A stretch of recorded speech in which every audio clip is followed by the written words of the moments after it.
Hello, fellow coders. This is Pavel, and I'm here with a Visual Basic homework or an exercise from a book. See what it is? An Introduction to Programming using Visual Basic 2012. All right, and our task is to write a program to compute customer's bill. The vendor sells pizza slices for $1.75, fries for $2, and soft drinks for $1.25. Now the program should request the quantity for each item, and that which would be, and the whole program would be divided in sub procedures and functions. Like the ordered items will be ordered in a sub procedure, the total cost will be calculated in a function, and the display of the result will be done in another sub procedure. So the whole exercise is about practicing and showing the how the whole program can be split into pieces, into sub-procedures and functions, each doing a specific either calculation or a specific or a display. So, all right, I already created a form. It's a simple form with three text boxes: one for the pizza, one for fries, one for soft drinks. I already have over here. We have the list box, which will display the final output, the itemized bill, and a button, which when called will actually do the calculation. So all the calculation will be carried in the event procedure of the calculate total cost button. Now, as for the naming, calculate button is called btn calculate, and the text boxes, we have a text pizza, txt pizza, txt fries, txt drinks, and the final output in the list box is called lst display. All right, so this is a simple form, and let's do the calculations. So I'll double click on the button because that's where most of the that's where the event will happen. When after we click the button, all the calculation will be performed. Now, since we are splitting the program into sub procedures and functions, there will be some variables that will need to be accessed within multiple functions or sub procedures. So I will declare some of them up here, so that these will be the form level variables, and I have three of them. And as you can see, they are very simple. There are the cost of the pizza, fries, and soft drinks. These can be declared as constants, and that's exactly what I'm going to do. So we have a constant pizza price, and it's going to be a double because it's $1.75. There's no semicolon. This is Visual Basic, not C#. So I'm still into I do more programming in C#. So if I make some kind of weird syntax, if I type some kind of weird syntax, that's why, because it's from C# or C++ or Java. Anyway, this is Visual Basic, of course. So constant fries price, and that's going to be a double. It's $2. And here we go again with the semicolon. Constant drink price as double, and that's $1.25, 1.25, and no semicolon. All right, so these are constants. These are form level. In other words, we'll be able to access them within this form1 class, and we will only be using one class. This is not an object-oriented programming exercise. All right, so this is our button calculate click event, and what is going to happen here? Well, I'm going to first make sure that these inputs are correct. Like that they're not blank and that there are actual numbers. So I'll do a simple if is numeric. Text. Which one is first? Oops. The pizza, fries, and drinks. So if the fries, the text is numeric, in other words, if the user entered a number, and is numeric, the text box for fries dot text, and is numeric the drinks dot text, then everything is correct. In other words, the user entered numbers. And once again, this is Visual Basic, so it's end, and this is capital End. And I need to close the bracket there. So what is wrong here? Fries text. I mean, I have two fries. Obviously, this is supposed to be pizza. Pizza. Yeah, pizza text. And it's numeric fries text and drinks text. Let me see what's wrong with it. I probably just misspelled something. They want to end if. I thought it does it. The IntelliSense would do it automatically, but all right. Okay, so we have the condition. If everything entered is a number, in other words, it's a correct input, we can do the calculations. Else, if this is in case it's not correct, we will simply display a message box, incorrect input. Okay, so now what are we going to do here? Well, we will be, since they want us to use sub-procedures and procedures, we are going to make those. So the first one, I'll do the function calculate. I'll call it calculate.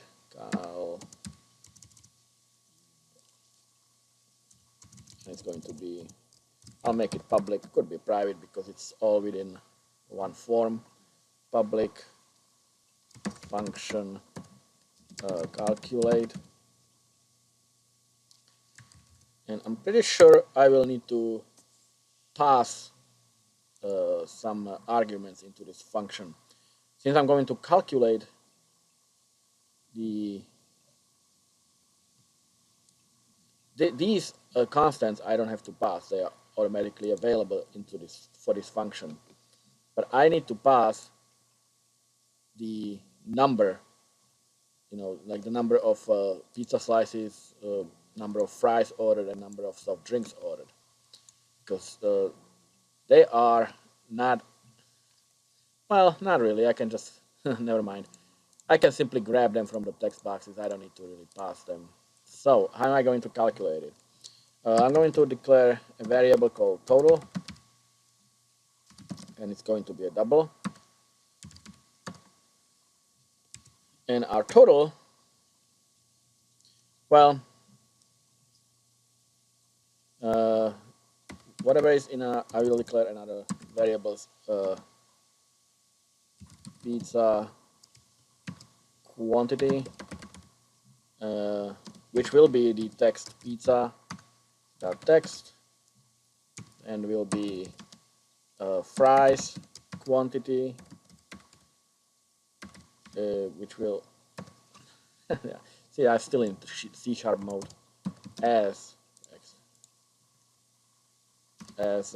text,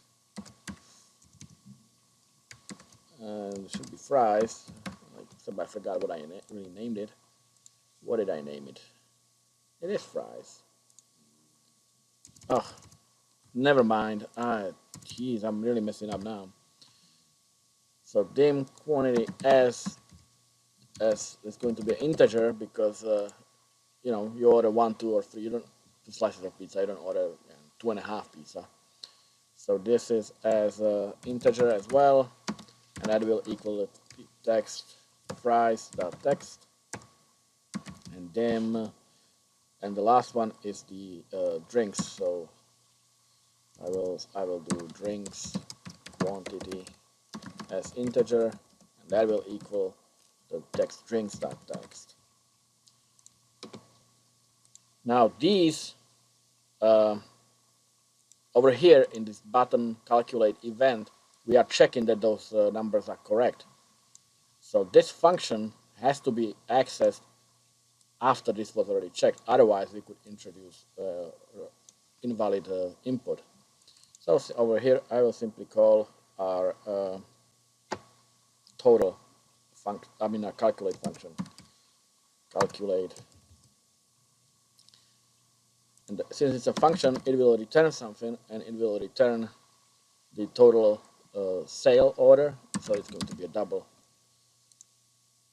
and it will return the total. Okay, so we have our quantity for everything. We have our prices for everything. We can do the calculations. So the calculation is fairly simple. Our total equals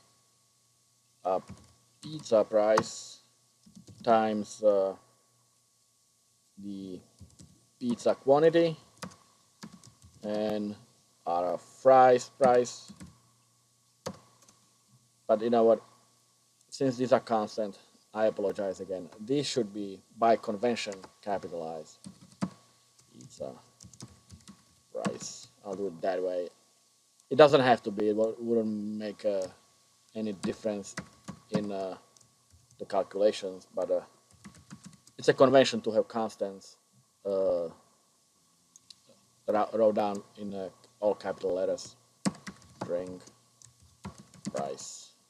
Like that. So over here, I will simply do pizza price, and over here, I will do the fries price times fries quantity, and finally the soft drinks.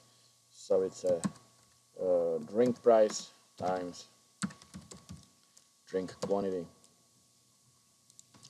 and that returns our total. That's all. We'll simply add everything together. We will multiply the price by the quantity for each item and add all those items together.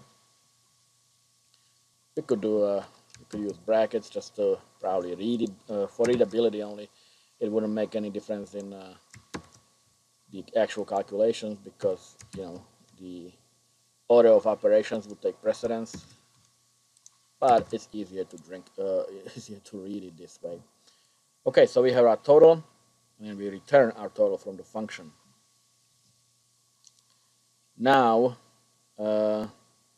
we need to display the bill. So that's going to be a sub procedure. They wanted us some other sub procedure. Quantity request the quantity of each item ordered in a sub procedure. Nah, I think this will do. I mean, this is a we don't even need sub procedure for add. We'll simply do it directly with the calculations.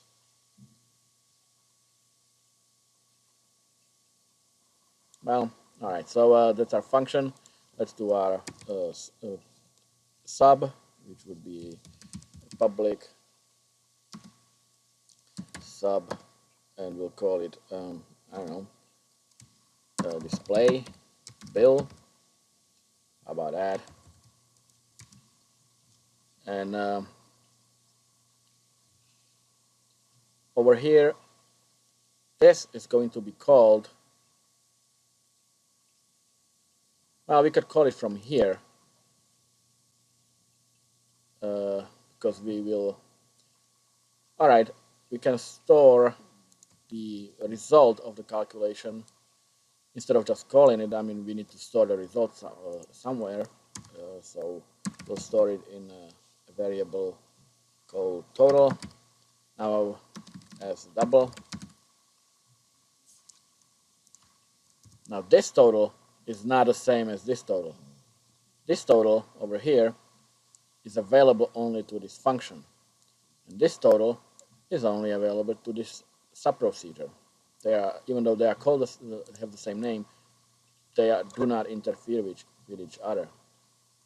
So now I assign the result of this function to this variable. Simply over here I will do total equals the result of the calculate function.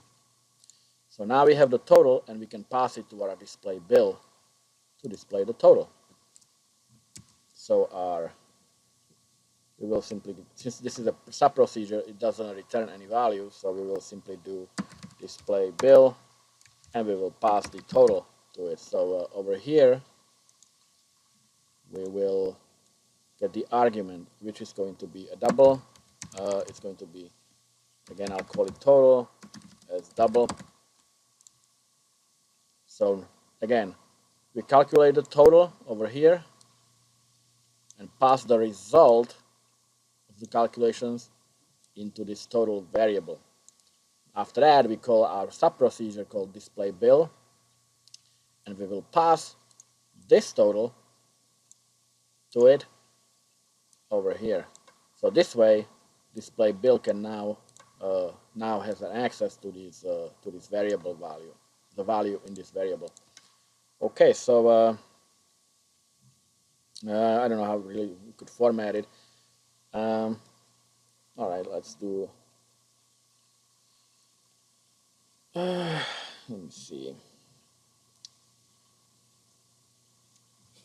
Well, we could display the complete order probably. We could display how many, the price of the pizza and how much was ordered, the price of the fries, how much was ordered, the price of the drinks and how much was ordered, and then under that we could display the total order. So I'm going to do over here. I'm going to do the